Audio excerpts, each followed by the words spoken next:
just over 15 kilometres for them to compete over for the next set of points in the senior competition. This will complete this next round. There is the rain radar. It's light rain. It's just drizzling at the moment here in Zuera. Let's have a look at the grid for this next race in X30 Senior. Could be a key one in the story of this round. Jan Gomez will start on pole position. Danny Caronini once again is on the outside on row 1. He had an amazing start in his last race from that position. Can he do it again? Adrian Martinez, currently third in the points, starts third in this race.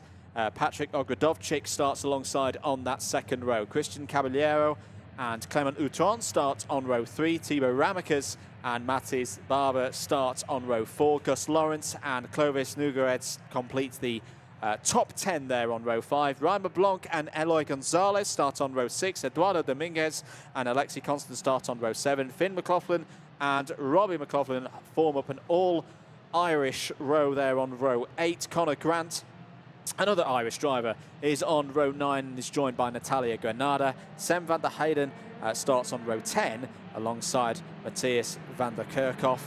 Oni Triscu starts on row 11 alongside Hugo Brunn. Austin Gale and Charlie Gloom start on row 12. Luke Taylor and Daniel Caballero start on row 13. Marlon Vatter and Francesco Costa start on row 14. Alexander Ruta and Jean Matrullo complete the top 30 on row 15. Juan Pablo Girard and Maxime Blanchemont start on row 16. It's a 33-cart field that's completed by Victor Kohlmahler. Into the comms box steps Anthony Jordan. How's the weather out there in your very short walk from Parc Fermé? Right, well, I'm going to ask very politely for the guys in production, can you bring up that little radar for us? I'm a big fan of that radar. A lot of people are going to hate me for that one, but I felt spots of rain when I walked into the commentary box here, and I can see it on the commentary box window as well. There has been some spots of rain coming down. I'm curious to see what's imminent upon this track. I say it's definitely drizzling here at the moment. There's been some reports of rain down towards turn 1 and turn 2, and of course here in the box, because we've got eyes. We can see out the window and can see that there's fresh raindrops on those, and continuing fresh raindrops. Danny Caronini, we've coined a phrase today, haven't we, Mr. Jordan, of doing a Caronini, which is to start from P2 and sling it round the outside with all the bravery in the world and emerge from turn 1 in the lead. We know he can do it because he did it in the previous race where we saw the Italian out on track, but can he do it again? Is there still enough grip out there for him to do it as well? Does he go on a bit of a cautionary attempt this time, considering that he's very nicely positioned in the IC?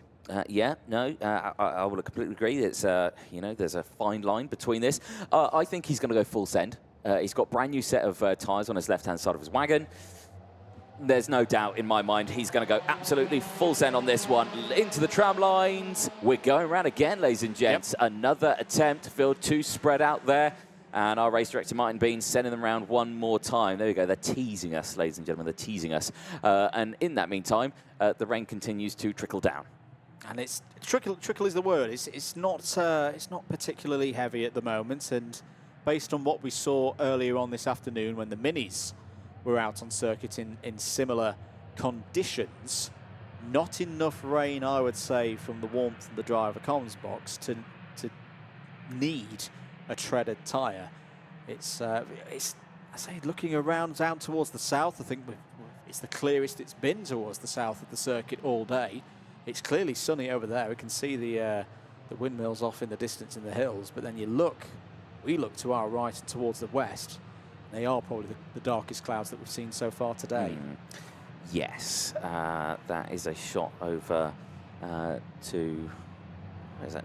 The east there, and that's roughly where the rain has gone, but it's more over to the west. So as this camera pans around a little bit more there you're starting to see the darker clouds starting to loom over. So yeah, something's on the way. Right then, so Jan Gomez, Danny Caronini. There it is. Yes, because imminent peril, I think, on that radar there. It's just amazingly, it's wrapped around us, but it's left us alone for a while. It's very lucky we're not anywhere else up there, is there on the map, but certainly we've been very lucky.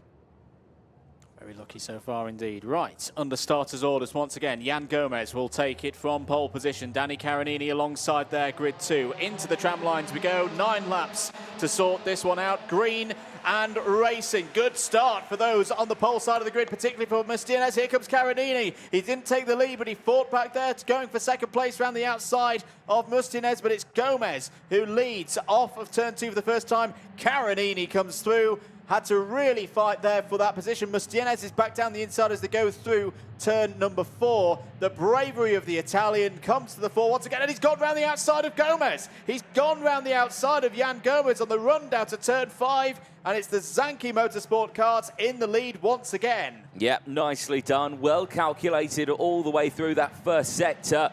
And brilliantly done as everyone slots in towards turn number 7, the hairpin here. You could just see there under brakings, having to fend from the battling going on behind of him. I think that was Mattis Barb there, and maybe even Gus Lawrence coming a cropper. There is Finn McLaughlin. Now, Finn McLaughlin, is he up into a third place there? Yeah, that's a superb start for Finn McLaughlin. Where did he start? 15th place.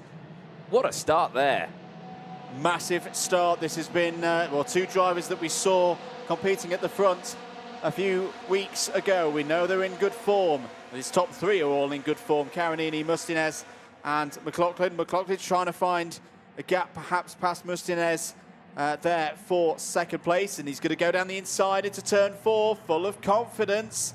And another good move from the Irish driver. Is there a problem, Anthony, for one of the drivers out there? Yeah, Alexi Constant, unfortunately, has dropped to the back of the grid. Not sure what happened out on circuit. May have been one of the drivers that got caught out on the exit of turn 4 on that opening lap. So, yeah, not gone well there for Finn McLaughlin. Some of the stats out there for you. Started 15th. He's currently 2nd. He's gained 13 places in 1 lap. That is superb driving, isn't it, really, from the Irishman? They've taken full advantage of that one. In fact, I'm actually going to look at my piece of paper here. Did he have fresh tyres? No, I don't think he did. No.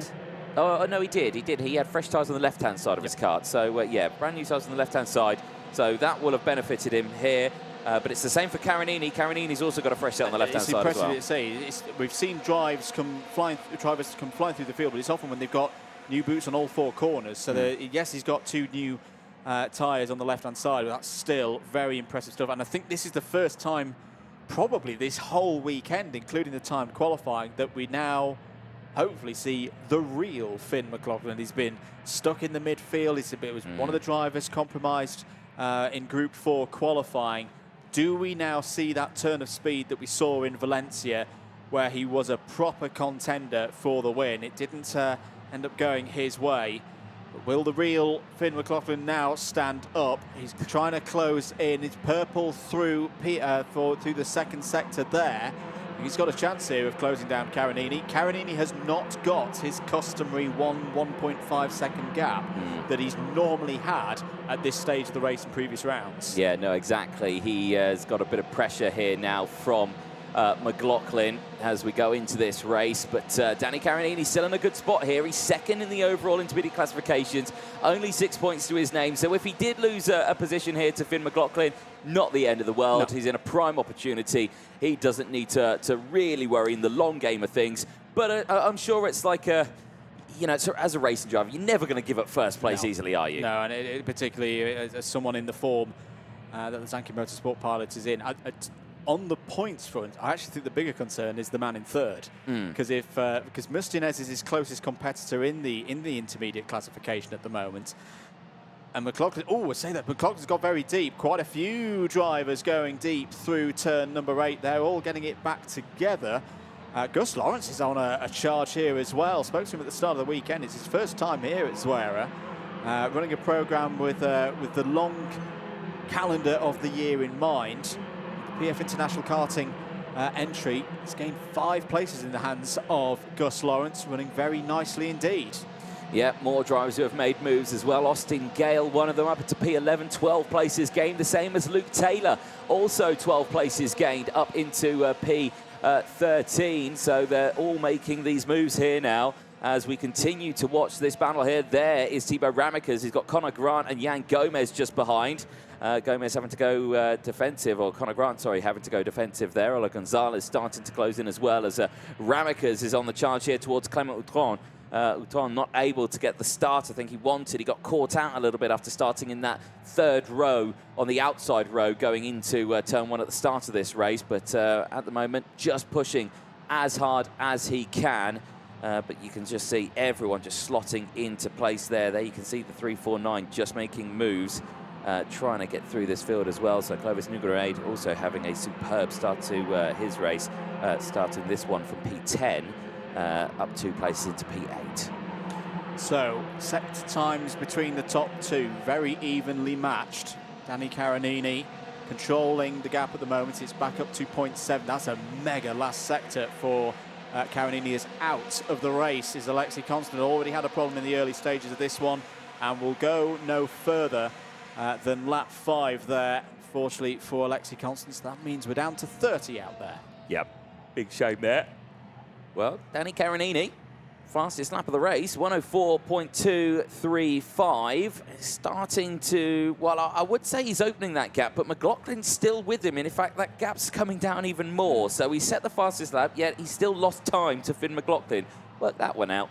But as he goes through, he is still just trying to maintain that gap, but McLaughlin's making it so difficult for him as we just keep watching this battle here further down.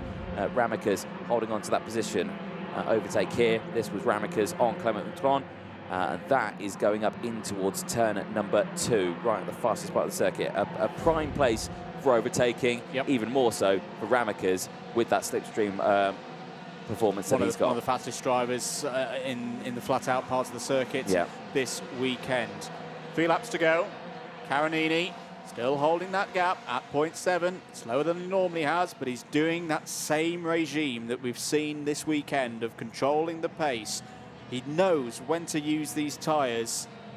It's such an expert fashion. It always impresses me when I see Danny Caronini race in this fashion, because he'll be aware of Finn McLaughlin behind, trying to chip away at his lead. Mustinez looking comfortable as well there in 3rd place, Lawrence in 4th. Here is the battle, the 335. This is Matis Barber. This is all for the top 10, is it not? Austin Gale in there and Eloy Gonzalez. We've got past Jan Gomez there. So Jan Gomez has lost 2 spots recently. Barber up to 9th rather, and Gale up to 10th. Changes happening all the way throughout the field here. You can see Clement Outron now under pressure from Clovis Nogueira, who's starting to close in just that little bit here on that slipstream down in towards turn number 2. Are we going to see a move here in towards turn number 2 from Nogueira? No, thought about it for a brief moment, just had a test of the old waters there to the inside at turn number 2. Thought against it again in towards turn 4. Again, just not going for that move. Robbie Buckley now with the fastest lap of the race. He's currently in 13th place behind that Austin Gale battle, and behind this battle he's in that train. You can just see Hugo Brunn receiving the warning flag. That comes with an in-race 5-second time penalty, so that will not be in his best interest to receive that one. Check over the shoulder there for Nogueira just to see what is happening behind, and I think you'd be okay if you wanted to go for a move here on Clement Outron. If the gap becomes available, I would say it's a fair game to go for it. And these two are dropping back from Thibaut Ramekers, so the argument of work together to catch the young Belgian ahead is probably not in play right now. Coming round the leaders to go on to another lap is, of course, the final lap. Danny Caronini still 7/10 of a second ahead of Finn McLaughlin. Adrien Mustinez at 1.5 seconds back. Gus Lawrence 4th, Thibaut Ramekers 5th. It's not been the most eventful race that we've seen so far this weekend, Anthony, but I think it's a really key one in terms of where drivers are going to be lining up for the superheats. Right now, Luzio confirmed he's going to be in the lead, just needs to convert from the last race, and he's going to have the lead in the IC in pole position for one of those superheats. But this Caronini-Mustinez battle could theoretically be where this other pole position in the second of the superheats ends up. Danny Caronini is taking a big step to taking that right now. Although, say that, last lap, has Finn McLaughlin got enough corners? He is closing in. I don't think he's closing in at the rate that's going to worry Caronini. Caronini's just a couple of corners, in fact, one corner away from taking another victory. Danny Caronini takes the checkered flag. Finn McLaughlin is back in the top 3. Mustinez will be 3rd. Gus Lawrence comes home in 4th place. Good result there for the British champion. 5th place for Thibaut Ramakas. Fast-paced race, that, Anthony. Yeah, certainly so. Caronini, no time wasted at the beginning of that one. Just got that outside run. Didn't get the job done going in towards turn 2. He certainly got the job done going in towards turn 5. That's where that overtake came in. That's where he took the lead on the opening lap. And that's where it just maintained it all the way throughout. But my driver of that race, I've got to give it to Finn McLaughlin. I really do. I mean, what a drive from him to gain that many positions in such an early phase of the race. 13 places gained in one lap, and then continuing to hold that second place spot. And a superb drive. And overtaking some really quality drivers as well. I think that's a big boost for VDK, thinking further down the line. The likelihood is that McLaughlin is not going to be right at the sharp end when we get to the super heats, and potentially for the final as well. But if he can make that kind of progress in a heat, he can do it when we get to the longer forms of race tomorrow. There's your provisional result. Caronini takes another win, this time by 0.59 of a second ahead of McLaughlin. Mustinez, another strong result there in 3rd, consolidates his position at the front of, or near the front of the order for the intermediate classification. Best results of the weekend so far for Gus Lawrence, 4th. Thibaut Ramakas strong again in 5th. Clément Outran